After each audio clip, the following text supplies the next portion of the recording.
Questions about the test? Everyone kind of knows what to expect. Isaac? Are we still able to texture things in the lab, like after this class video there? Yes, yeah. We still have practice textures out. Robert is setting up for the soil physics lab tomorrow, so he has some instrumentation on the tables. Hopefully it will not be in our way, but yes, practice texture samples are still available. Good question. Anything else?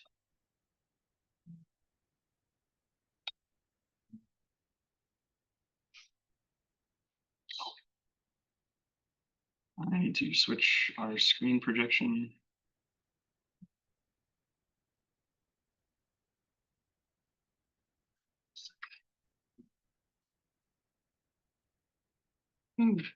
Yes, Verity. Like when you are doing the texturing, those little sheets will be there, right? Like the triangle? Well, the little ones that like, like it's this, and then it takes you down to like the flowchart? Yeah. Yes, you can use the flowchart and the triangle. Yep. You go through a red field book too?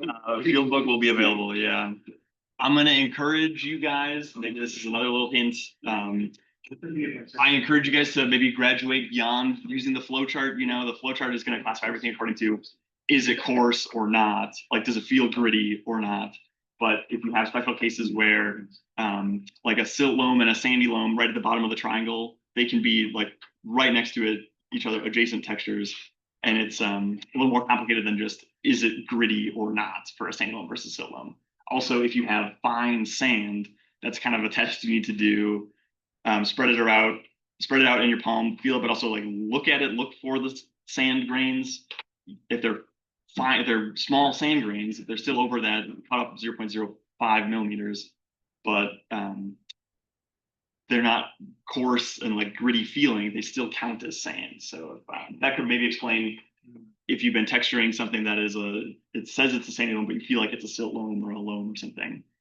Keep that in mind, that not all sand is going to feel the same depending on just how gritty the sand particles themselves are.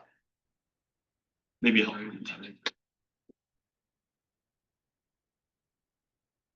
Any other questions?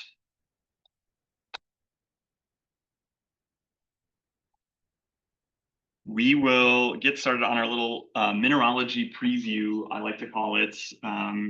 Historically, traditionally in pedology class, there has been, we have two guest lectures by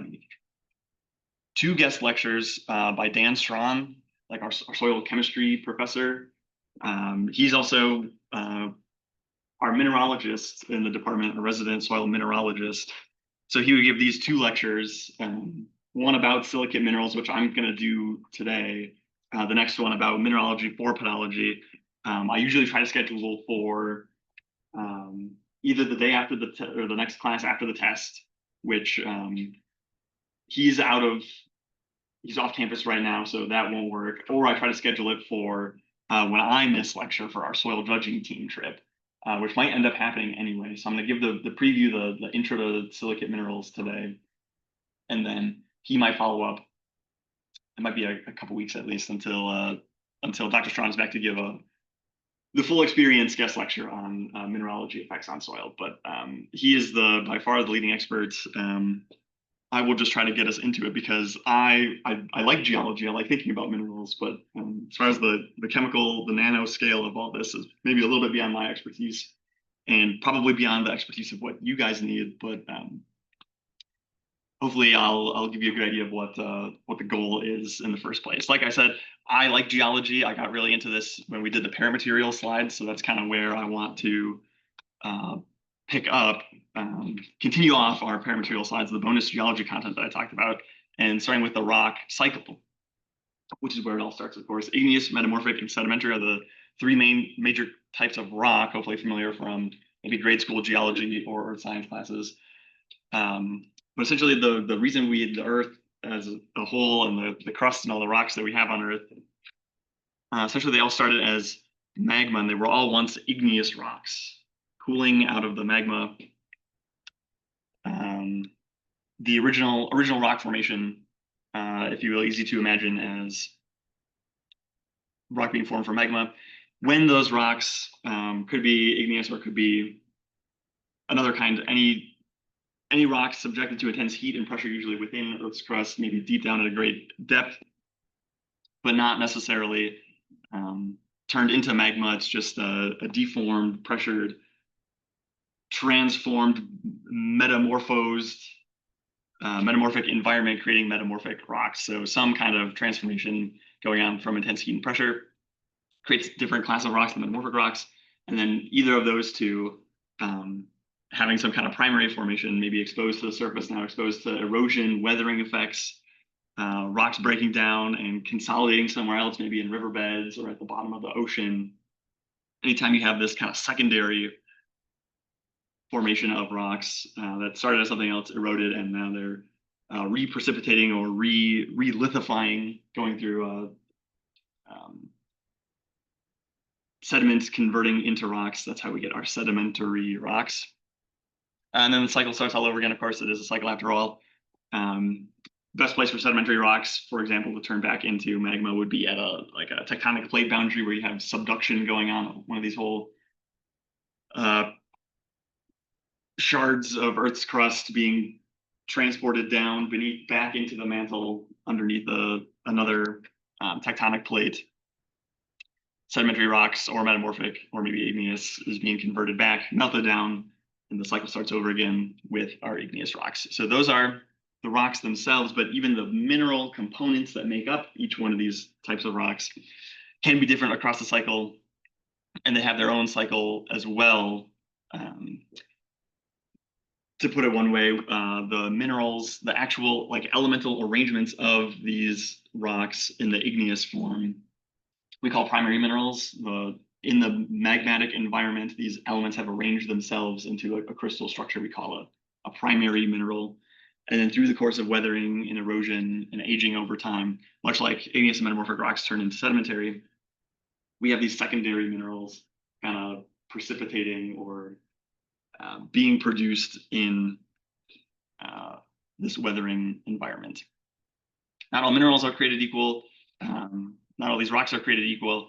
Even when you have something like the igneous rocks to begin with, it's cooled out of magma. Not all igneous rocks are created equal in the same sense. So starting with our igneous rocks and getting a little more specific, actually that's probably the main one I want to talk about because it's the primary, the origin from the magma.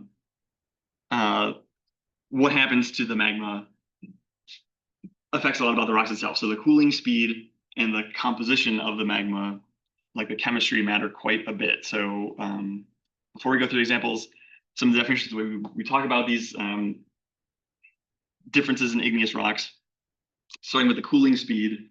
If you have igneous rocks cooling from magma very quickly, so it's usually exposed to the atmosphere, it's outside of Earth's crust, we call that an extrusive igneous rock. And you end up with really small grains, small mineral grains in the rock because there's fast temperature change. The hot magma erupted hot lava and cools down very quickly, exposed to maybe oxygen, the atmosphere, or water if this is underwater. That all counts as extrusive. The opposite of extrusive is if the cooling takes place inside Earth's crust. It's going to happen slower over a lot longer time. That's when you get coarse or larger grains that you can see without a magnifying glass or hand lens or anything. So extrusive versus intrusive represents like the cooling environment of the magma, but also the speed, how fast it goes.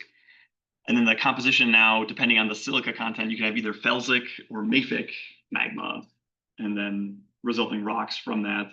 You don't need to know these exact numbers. I'm not going to quiz you on this. It's 60 to 70% for felsic, and then around 40 to 50% for mafic rocks. But as long as you know that felsic and mafic is a discussion of the silica content of the magma itself, that is pretty helpful when you have a. Actually, let's look at some of these examples now. Let's see if I think we can avoid the black bar there. If we were going to put these on a table and do a little comparing, starting with our intrusive, a slow cooled rock with felsic high silica magma, which is usually really thick and solid and not very watery. thick kind of magma. That's how we get granite. So it's got these large crystals. You can see them individual mineral components making up the granite. Basalt is the opposite example. So it's a fast cooling rock, right? With our Columbia River basalt, there's a big crack in Earth's crust that opened up lava pouring out of it, exposed to the atmosphere, relatively fast cooling. It's also the mafic one, the low silica content. So it's kind of watery. It can flow across the landscape pretty easily compared to granite, which would be pretty local to the whatever source it comes out of.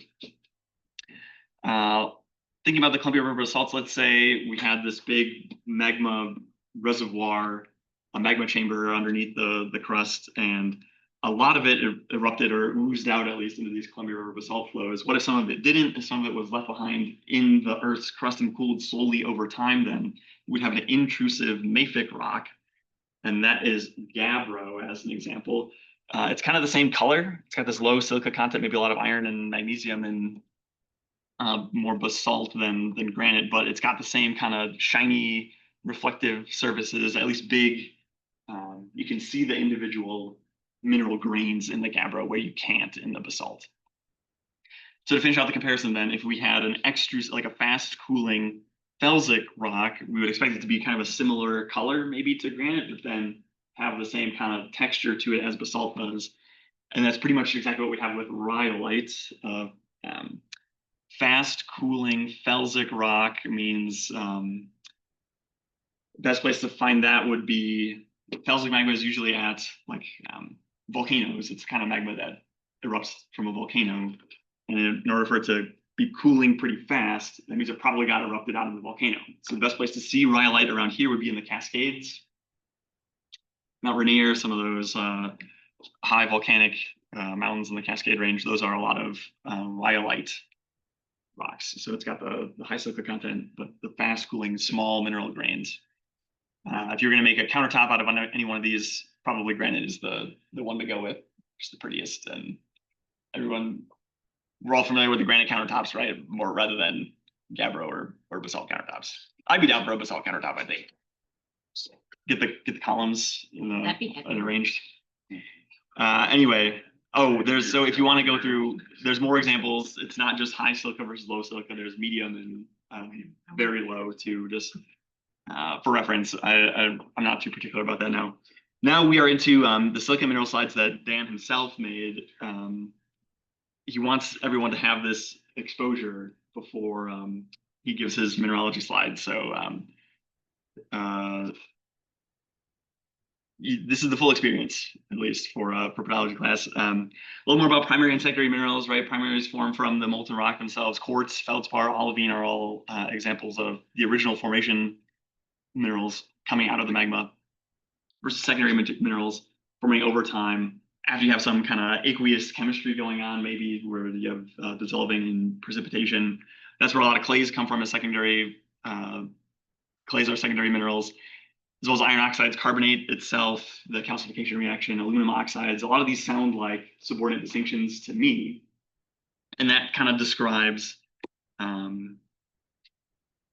it's representing soil development over time, right? As these chemical or environmental processes happening in soil and creating minerals, causing mineral precipitation, causing soil development, really. We have subordinate distinction lowercase letters to describe a lot of those. We are going to see a lot of these mineral formulas in these slides, and then Dan Strawn's slides as well. I don't want you to memorize all these mineral compositions and know these formulas. That's a little beyond what we need to do. If I was going to recommend you know one of them, I would say quartz is the one to know. Silicon dioxide, SiO2, not only because it's easy, but also because it's pretty abundant. It's so very common that if you imagine any given handful of soil, if you're just holding soil in your hand, up to half of the mineral mass could be made of oxygen. Oxygen is the most abundant mineral in Earth's crust because of SiO2, this quartz mineral structure.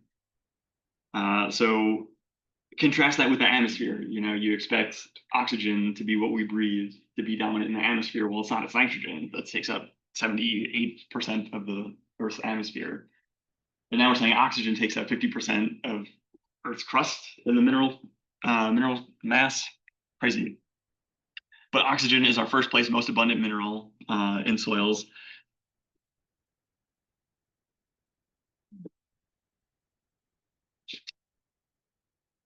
Silicon second from our SiO2, the abundance of quartz. And then we've got iron as third. Some of the most common minerals, at least in order, iron, then aluminum, calcium, magnesium, now our favorite cations, plant nutrients, calcium and sodium. So the arrangements, so these are the elements that we have to work with essentially. But the reason we have different minerals in the first place is because of the arrangement of these elements into new mineral structures. This is, let's see, there we go, representation of minerals now. This is, yeah, the tetrahedra and the octahedra. I think Robert goes over this in Soil 205, maybe a little bit, the crystal lattice of clays.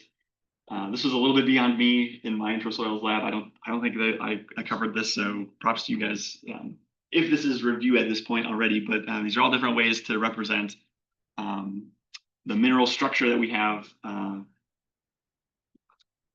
in a lot of these mineral formulas, where we have like a pyramid shape right here, where if you imagine like 3 basketballs all next to each other and 1 basketball stacked on the top in like a pyramid, that's like the tetrahedra right here. And then it's the same thing on the bottom, except there's 1 on the top and 1 on the bottom. So you have like 6 of these oxygen atoms to 1, maybe silica in the middle. Yeah. So different ways to imagine that. I'm never going to ask you to draw this out or anything. It's the really zoomed in view of this, at least. The geometry and the arrangement of these clay minerals, specifically clay, is what we see a lot of this. It's a fundamental property, and it can affect like the landscape scale management and what it how to identify and soil management. But at the nanoscale, at least, this is our introduction to where these changes are coming from. Changes in these mineral structures, back to this one, arise really from how these elements are arranged and how it's not always the same between minerals. There's always an ideal formula, but then like a real or observed formula. And then this is also where like the charge, this elemental kind of molecular scale, the positive and negative charges are really important for constructing these minerals. And this kind of vacancy in the middle of the tetrahedra or the octahedra here leaves enough room for other cations to substitute in and out, to trade places. Well, they don't really trade places, I should say. When these minerals are being arranged, they're being constructed with the elements that are available in the environment. So when it just so happens that iron or magnesium kind of falls in line when these mineral structures are being produced in like where this cooling magma, right? To think about the formation of these structures. When these minerals are being produced, sometimes other elements can slip in and out of these cation vacancies in the center of these octahedra, tetrahedra, and this creates like a permanent difference in the charge that there normally is. So this is isomorphic substitution. You might have heard from, I remember from 205, and this is what really creates the cation exchange capacity. It's a permanent difference. You can't substitute the iron in and out of the mineral structure the same way you can substitute these cations from like the surfaces of the clay particles. The reason that clay has a negative charge in the first place is because of a lot of these substitutions. Our Si is a 4+. Any substitution of aluminum, iron, or magnesium to create a different mineral formula is where that like charge deficit comes from, to give the surface of the clay a negative charge to let it hold on to other cations. The tetrahedra and the octahedra arrange themselves into different four basic types. And this is really the main, this is the extent of what I recommend knowing for our purposes in pedology class is, do you know what these are? And maybe one example of each. So if I was going to give an example of each, the neso, philo, and tectosilicates, the difference is just the arrangement and the structure. So neso first is like the island silicate. It's only one single tetrahedra, one single octahedra, all on its own. Compared to if you line them up in a row here, and you have like a chain.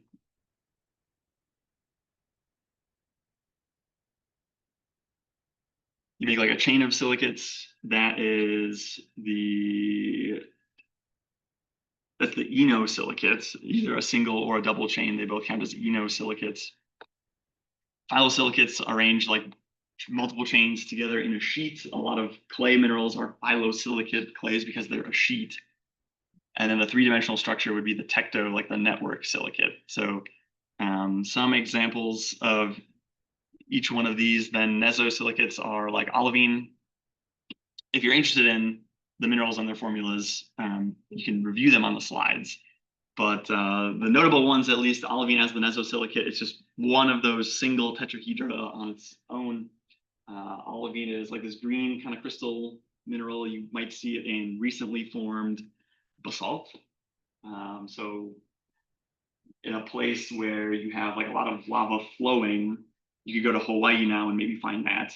You might find fresh basalt, also a lot of olivine. The thing about olivine, because it's this nesosilicate, it's all on its own, it weathers really quickly. So it's not very stable in a geologic sense.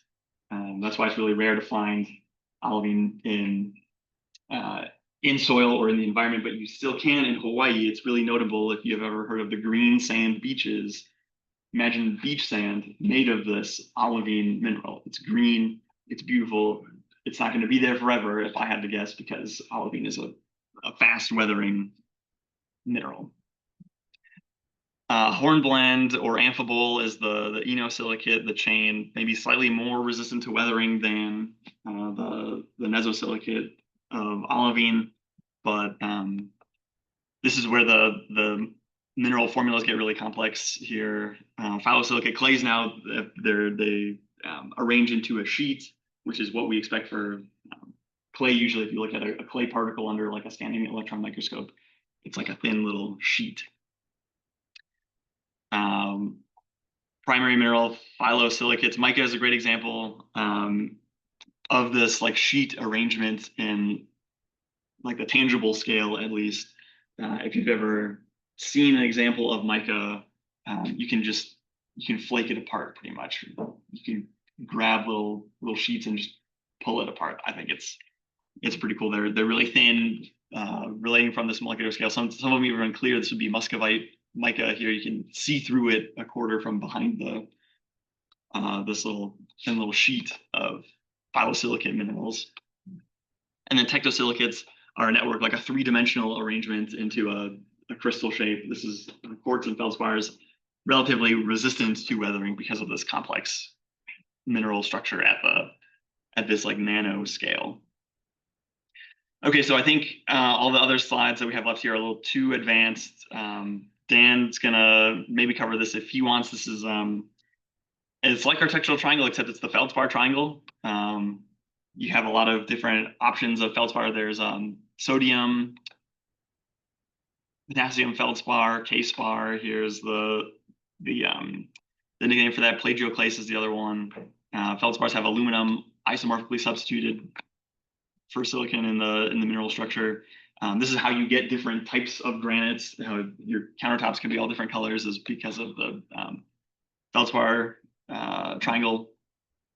This is another a graphic of the mineral composition now between felsic, so high silica. Silica content increases from 70% on the left to decreasing to 40% on the right. You have other kind of element and also the temperature, melting temperature scale from feldspar to quartz, pyroxene, olivine. Now that's you can kind of substitute this or transpose it with the degree of weathering difficulty. Olivine, not a very resistant mineral. high temperature stability means it's easier to weather, as a little meso island silicate all on its own.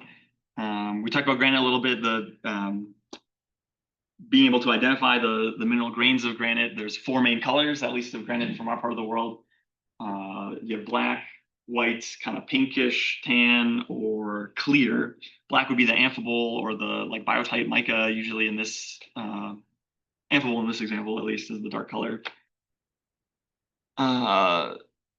Potassium feldspar, K-spar, this is the kind of pink or the tan color. Plagioclase is the white, and then quartz grains, our tectosilicate quartz is the clear color. Granite is going to weather slowly over time. It gives us like the CR horizons you might find on Moscow Mountain from decomposing or weathering granite.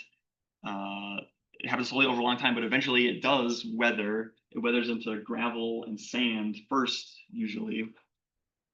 But if you let it go a long time, in our example for Moscow Mountain, we're probably not even there yet. But in other environments, weathering proceeds maybe a little bit faster. Whereas you start with granite soil, maybe you have a very low % of clay. As time goes on, maybe this is over a sample over a chrono sequence, 250,000 years to 600,000 years. Percent clay is increasing depending on the mineral composition, depending on the weathering environment there. But as soil weathers, we're forming more of these secondary minerals, these secondary clays. This is exactly what's shown here. Primary abundance, or the primary mineral abundance, is very high when you have sandy soils in general. Quartz, feldspars, and micas are usually the primary minerals. They're not they're resistant to weathering. As time goes on, you have weathering interactions, environmental effects on soil. Secondary minerals become more abundant. Oxides, phyllosilicates. Allophane too is secondary mineral, much smaller now. So you have clay content increasing as weathering proceeds. The phyllosilicates, the oxides, carbonates, salts, poorly crystalline aluminosilicate are all soil properties that affect management, affects the practical uses of soil. I think this is where Dan's slides are going to pick up, maybe in a couple weeks, as mineralogy for pedology rather than just the minerals themselves. So we've got about 20 minutes left. Usually at this point, I open it up. It's a study hall. It's a test review questions and send you on your way. Or we could go back and play the other Jeopardy round that we didn't already. We should do that. Jeopardy? Can winners get like an extra 5 points on the test? 5 points on the test would be a little steep. Little steep, 1 point. An extra one. Over there. 5 points, no. 4 points. Okay, how about it's just one category though. Is that enough to really keep score on? Oh, yeah. Or one round of 6 categories, yeah. Yeah. I suppose you're right. Okay, we better get into it then, so we don't run out of time again. But one, maybe I want to leave one test question to the winning team. Yes. That's the most self. No point guarantee. Okay, so let's just review. Is this just for fun? Just review. Okay, maybe without moving the tables around too much. We could just like try to play individually, so we can go through the question. Questions and answers. 20 people trying to answer. Go through that. I can't handle the drama. It is so bad. I don't know. Not mine. It's hot. Okay, should I set up buzzers? Thank you so much. Unbelievable. Do you want to be on the team, Daniel, or do you want to buzz for yourself? I should have known that. Dude, do you want to be on the team? What is that website? Okay. We 1, 2, 3, 4, 5, 6, 7, 8, 9, 10, 11, 12. We have 13. So we could do 3 groups of 4, 6, and 7. 3 groups of 4. Okay. Info. What's the info? Yeah, I'm gonna work on it right now. I'm turning my Wi-Fi off.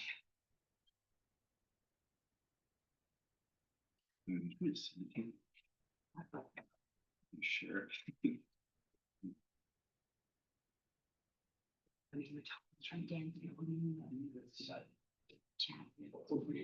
Two, 7.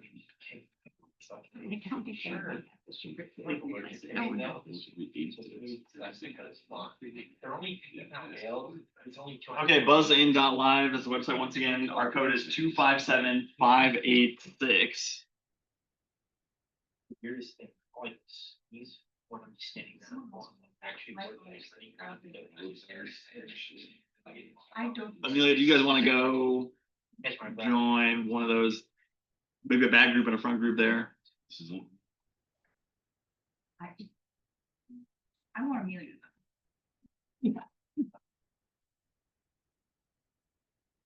Are you good? Who's in the budget? You guys agree? You guys Yeah. did it?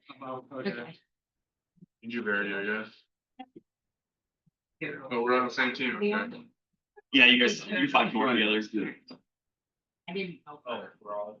Yeah, that's also. You get to around the sun. Yeah, almost one guy. No. It's easier. Yeah. Oh, we got that. But. Hey, Paul, can you use this?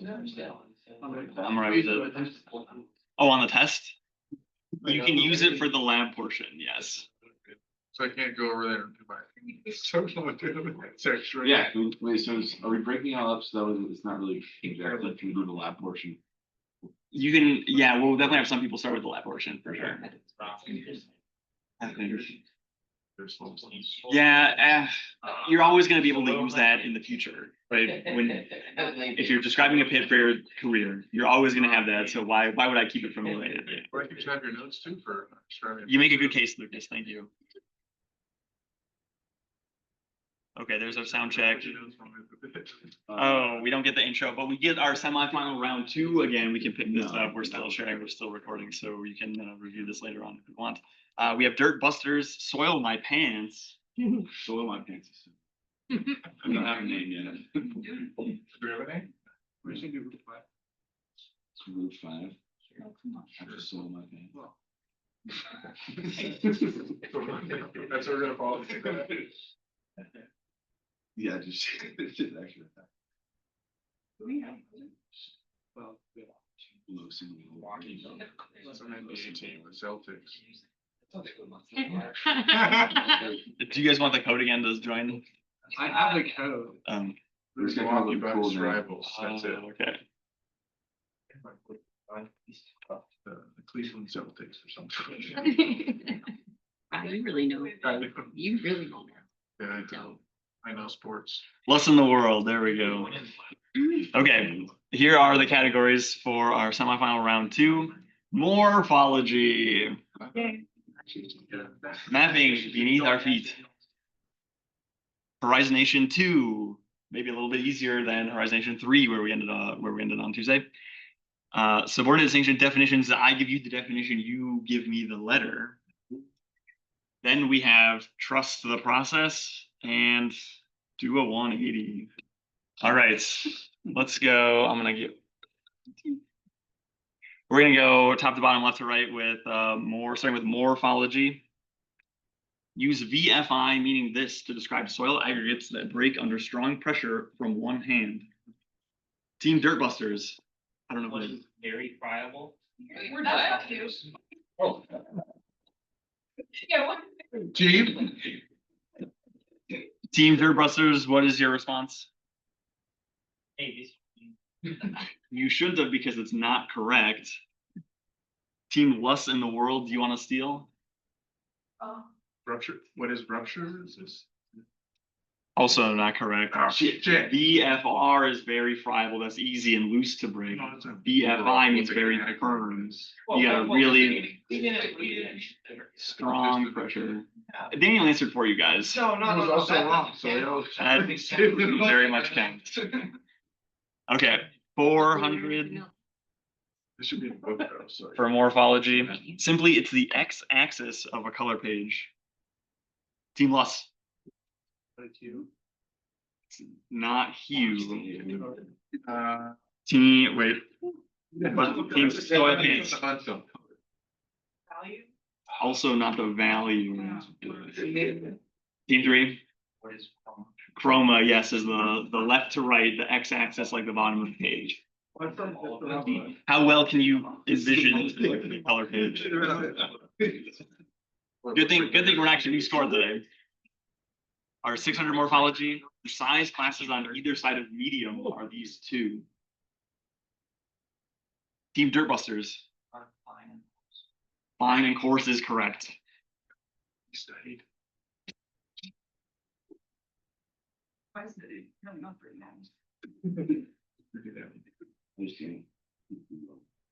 Okay, our 800 morphology. For soils in the Palouse, you're best off starting on this page of the color book. Team Soil My Pants. What is 10 Correct. The 10 YR pages are good medium, kind of yellow, red, the good brown colors for the Palouse soils. And our 1000 morphology, the measure of the strength of soil to withstand an applied stress is the technical definition of this alliterative two-word term. Team Dirtbusters. What is Rupture resistance, awesome. Oh. Yeah, it is. You did say that. Brian was ahead of the game there, yeah. Excellent job. Mapping beneath our feet now for 200. Soil maps are produced by the NCSS or National Blank Soil Survey, given the teamwork between public, private, federal, and local organizations to do it. Team Loss. What is council? It's not a council. What? I'm gonna rebuzz. Team Soil. what is cooperative? Cooperative is correct. National Cooperative Soil Survey. Alright. We're not, you know. Golf score here. This is making me mad. Yeah. I know even less than I thought. These are okay. These are the trivia style, the deep cuts, if you will. The test questions are a little more a sense of your general knowledge about some of these concepts and topics. These are the $200 trivia question for it. So don't. So it should be easy. We're supposed to be doing this for fun. This is a lot more fun for me than it is for you guys. So easy for me to say. It's good. I'm almost having fun. Yeah. The test won't. It's not going to feel like this. Let's just say. Okay. In order to has a numerical scale of 1 to what, the same as a 7.5 minute quadrangle. Oh, I didn't even do the buzzers. Everybody, what is it? 1 in 20,000. 20 to 24,000, somewhere in there. 24,000 for the quadrangles. Not a test question, if I may. Oh. Sorry. Okay, 600. Important tools for modern soil surveys include GIS, RS, and this terrain-related acronym. GIS, remote sensing, and Team Soil My Pants. What is the A DEM, yes, digital elevation model.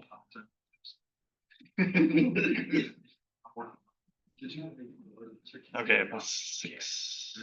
Okay, 800 for mapping. What is the daily double? It goes to Team Soil My Pants.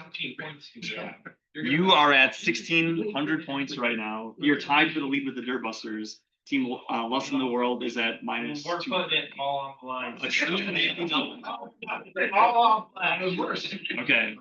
All right, Daniel, good luck. Here's your clue. Next year, you'll be able to download digitally remapped soil data at the 30-meter grid scale, assuming the name of this project doesn't have to change.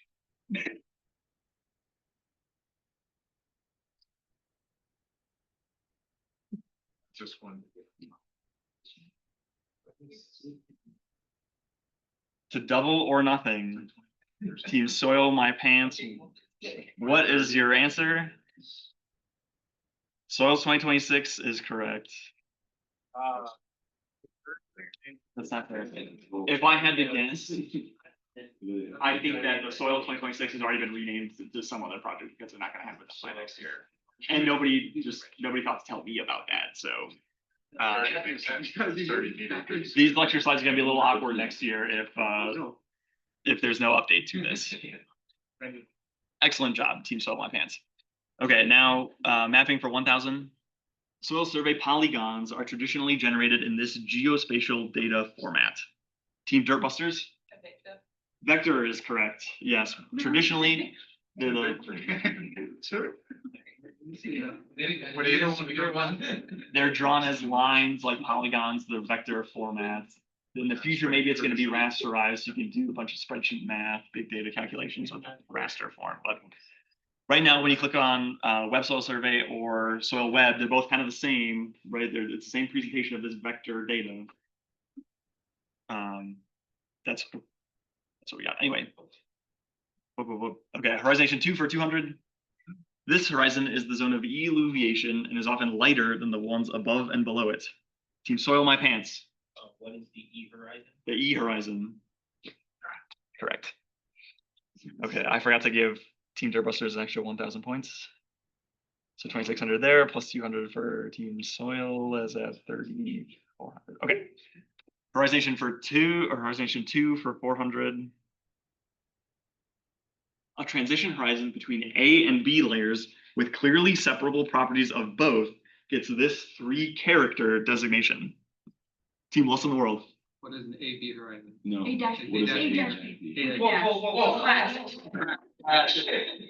Not done talking, we're still talking, it's one full Yeah, sentence. we're routine. Yeah. There's a couple The final answer, A/B. A/B is correct. What? Yes. Dog, we're native 200. Give us a little bit of a. Not anymore, you're at positive 200. I'm back. Okay, horizonation 600. If it's low in the profile, looks like bedrock, but holds water and crumbles like soil, we call it paralithic contact in this 2-letter horizon. Team Soil My Pants. Which one's capital, which one's lowercase? Correct. A CR paralithic horizon.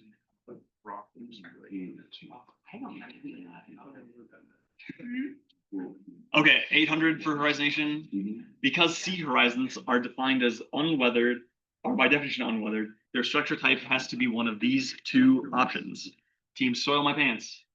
What is massive or single grain? Massive or single grain structure is correct. The 2 structure list kinds of it all holds together in one cohesive mass, doesn't really have a structure that breaks out into. It's massive if it's just sandy and loose and held together by individual sand grains. We call that single grain. 4,800 for Team Soil. And for 1,000. These are 2 of the 3 horizons that must be given subordinate distinctions. Team Dirtbusters. O and B horizon is correct. The third one is the L horizon, the limbic horizon.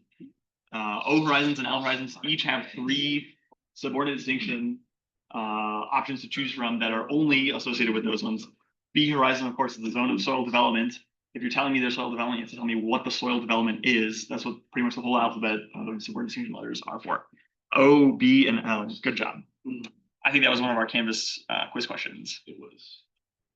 Excellent. So everybody should be confident and familiar with that one. Hopefully. Just saying. Okay, now subordinate distinction definitions, a little more on our lowercase letters here for 200. An abrupt A horizon boundary at the historical tillage depth means this letter. Team Lutz. P. P is correct. AP horizon. 400 idiots. Yeah. They just doubled their score. Come back, right? Okay, the definitions for 400. Even though this letter is nowhere to be found in the spelling of secondary calcium carbonate accumulations. Well, at least it sounds like it could be. Team Soil My Pants. What is K? K is correct. K means secondary calcium.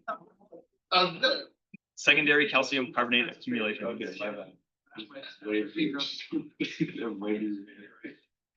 Okay, 600.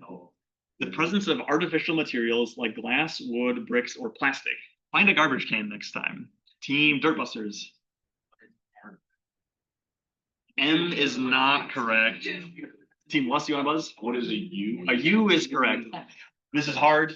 It's the only difference is capital M is the master horizon. It's a continuous root limiting layer. It's like a pavement or concrete or like a sidewalk that got buried or something. Is the M horizon that I've seen. It's continuous as a master horizon. If you have just debris in it, it's a U lowercase. Yep. Okay, that is,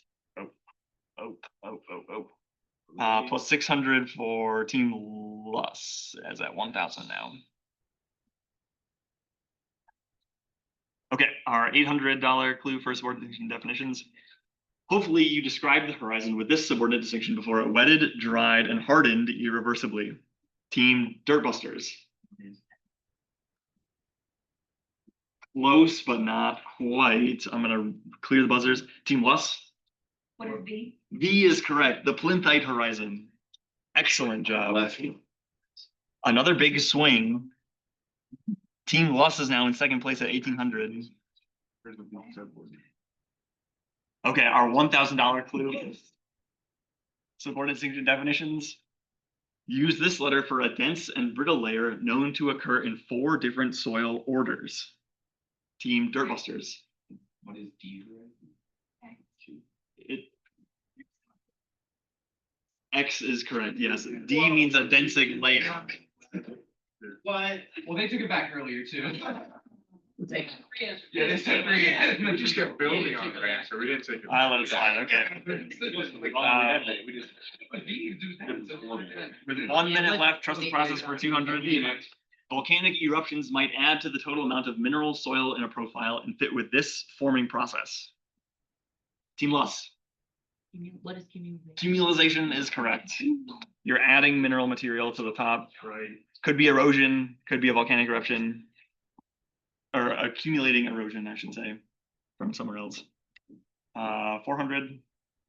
To see this process, head to where evapotranspiration exceeds precipitation and bring your HCl bottle. Team Dirtbusters.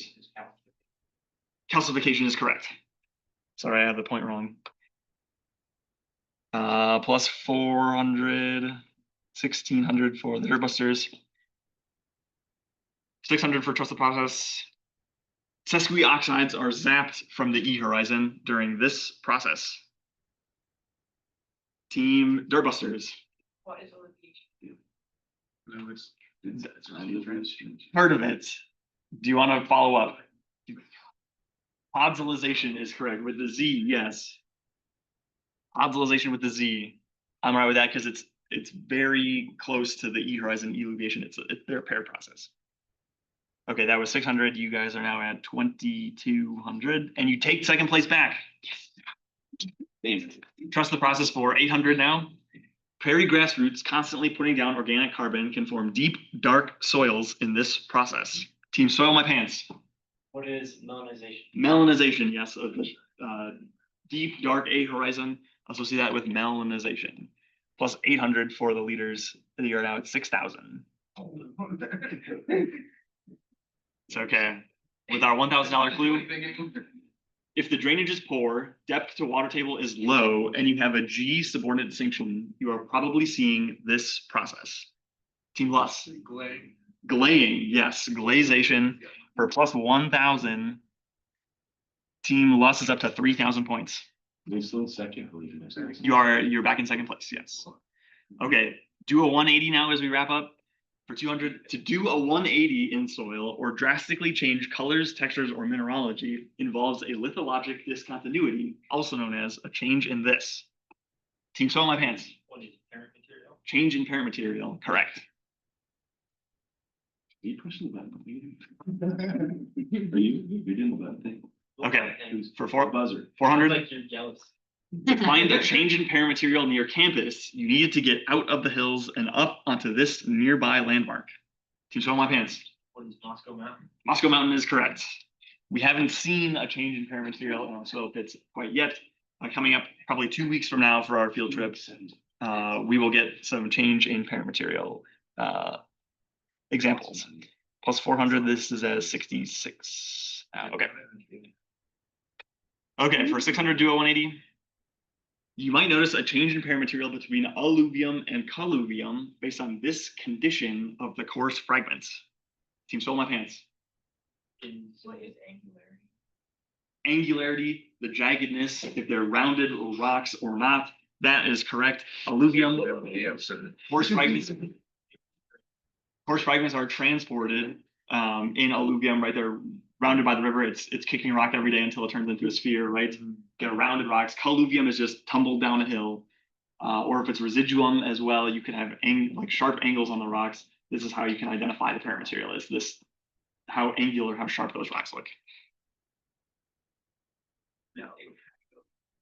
Okay. Plus 672. Still got a lot. With $1,800 still on the board. They're the two parent materials seen here. This is a tough one. Team Luss. Glacial, what is glacial and volcanic ash? Glacial outwash and volcanic ashes are the two correct answers. Where's your Danny Devil? Excellent job, Barry. This is Danny Devil. That'd be sick. So be sick. 3,800. I think there's only one in the semifinal rounds. A triple paramaterial sequence of these three glacial types might look like smooth and silty over stratified sandy gravelly over unsorted loamy. What are the three paramaterials in order?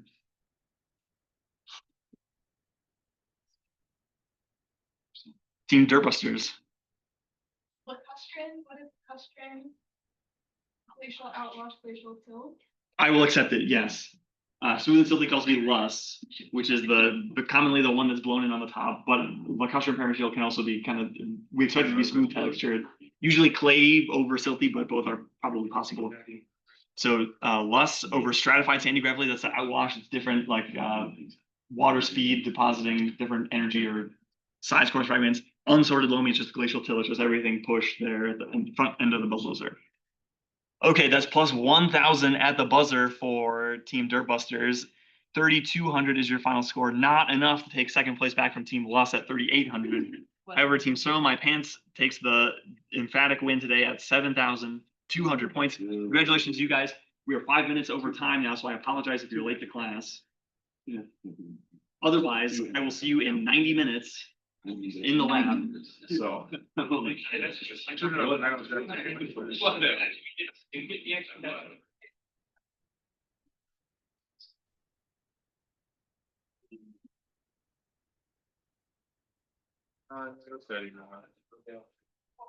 Didn't build my confidence, Paul. Did that help or not?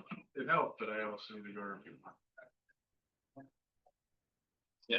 You got one right. I contributed. Where are you gonna go? I'm grab some stuff at ag side, and I'm fine.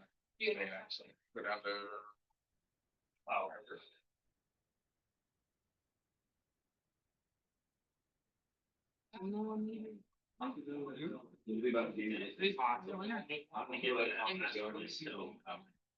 Which one? I Oh, did it very quickly one day, Yeah. just to see what it was.